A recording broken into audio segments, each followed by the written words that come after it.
केजरीवाल की गिरफ्तारी पर आतिशी का दावा, कहा एक व्यक्ति के कहने पर किया गया अरेस्ट। दिल्ली के सीएम अरविंद केजरीवाल को ईडी ने गुरुवार को गिरफ्तार किया था।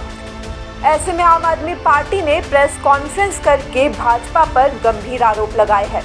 आतिशी ने कहा, दिल्ली के कथाकथित एक्साइज पॉलिसी घोटाले में पिछले 2 साल से सीबीआई और ईडी की जांच चल रही है। इन 2 सालों में एक सवाल बार बार सामने आया है, मनी ट्रेल कहाँ है, पैसा कहाँ गया। आम आदमी पार्टी के किसी भी नेता, मंत्री या कार्यकर्ता के पास ये अपराध की कोई रकम बरामद नहीं हुई।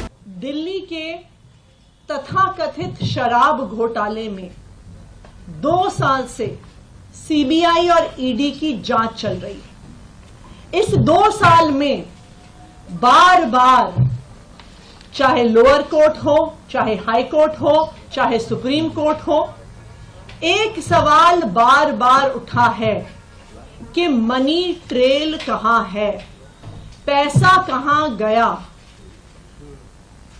ऐसा कहा गया कि शराब कारोबारियों को मुनाफा पहुंचा, बहुत ज्यादा मुनाफा पहुंचा।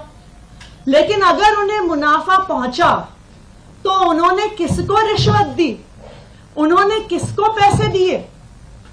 क्योंकि 2 साल की जांच के बाद, सैकड़ों रेड के बाद, हजारों लोगों को क्वेश्चन करने के बाद आम आदमी पार्टी के किसी भी नेता, किसी भी मंत्री, किसी भी कार्यकर्ता के पास से 1 रुपए की भी प्रोसीड्स ऑफ क्राइम की रिकवरी नहीं हुई।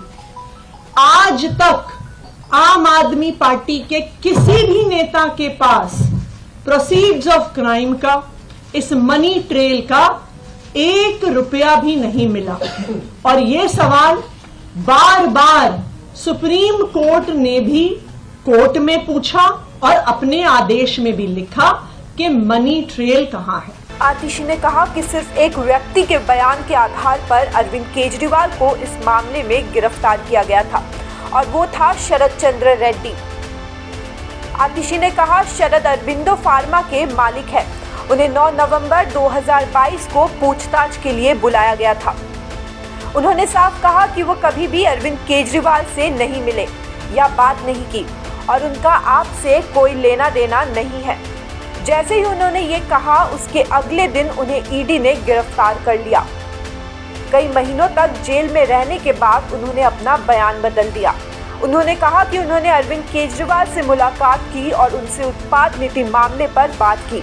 उनके इतना कहते ही उन्हें जमानत दे दी गई। अरविंद केजरीवाल जी की गिरफ्तारी सिर्फ एक व्यक्ति के बयान के आधार पर है।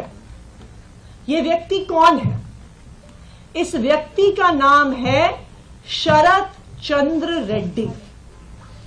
शरद चंद्र रेड्डी औरोबिंदो फार्मा करके एक बहुत बड़ी दवाइयां बनाने की कंपनियों के मालिक हैं। इनके पास कई और कंपनियां भी हैं, जिसमें से 2 प्रमुख कंपनियां हैं, एपीएल हेल्थकेयर और यूजिया फार्मा। शरद चंद्र रेड्डी जी को भी दिल्ली की एक्साइज पॉलिसी में शराब के कुछ दुकानें मिली, उनको कुछ जोन मिले। शरद चंद्र रेड्डी को 9 नवंबर 2022 को क्वेश्चनिंग के लिए बुलाया गया और शरद चंद्र रेड्डी ने साफ साफ कह दिया, बुलाया गया और शरद चंद्र रेड्डी ने साफ साफ कह दिया कि मैं कभी अरविंद केजरीवाल से मिला नहीं, मेरी उनसे कोई बात नहीं हुई, मेरा आम आदमी पार्टी से कोई लेन देन नहीं है। जैसे ही उन्होंने कहा कि मैं अरविंद केजरीवाल से मिला नहीं, उनको तुरंत अगले दिन ईडी द्वारा गिरफ्तार कर लिया गया।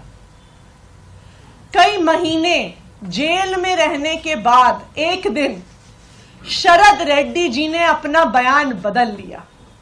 शरद रेड्डी जी कहते हैं कि मैं अरविंद केजरीवाल जी से मिला भी। शरद रेड्डी जी कहते हैं कि मेरी उनसे शराब घोटाले पे बात भी हुई और जैसे ही शरद रेड्डी ये कहते हैं, उनको जमानत भी मिल जाती है ईडी के द्वारा।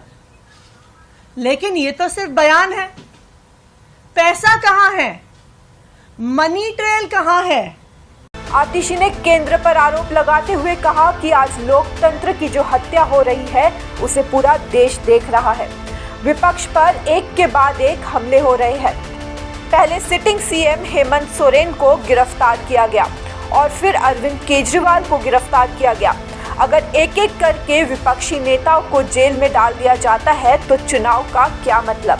ये तो तानाशाही है। देखिए, आज पूरा देश देख रहा है कि लोकतंत्र की हत्या हो रही है। एक के बाद एक विपक्ष पे हमला हो रहा है। पहले एक sitting chief minister Hemant Soren ji को गिरफ्तार किया जाता है, अरविंद केजरीवाल जी को गिरफ्तार किया जाता है। अगर एक एक करके विपक्ष के सारे नेताओं को जेल में डाल देंगे तो चुनाव का मतलब क्या हुआ? ये तो तानाशाही है। तानाशाही में विपक्ष के नेताओं को जेल डाला जाता है।